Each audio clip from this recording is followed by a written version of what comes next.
Pernah nggak sih pas hujan turun, tiba-tiba tercium bau yang khas dan bikin adem?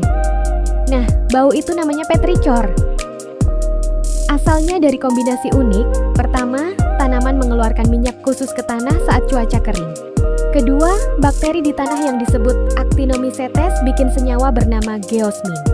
Pas hujan turun, air memecah senyawa ini dan menguapkannya ke udara. Makanya kita bisa mencium baunya. Otak kita otomatis suka bau ini karena nenek moyang kita dulu menganggapnya tanda hujan yang membawa kehidupan.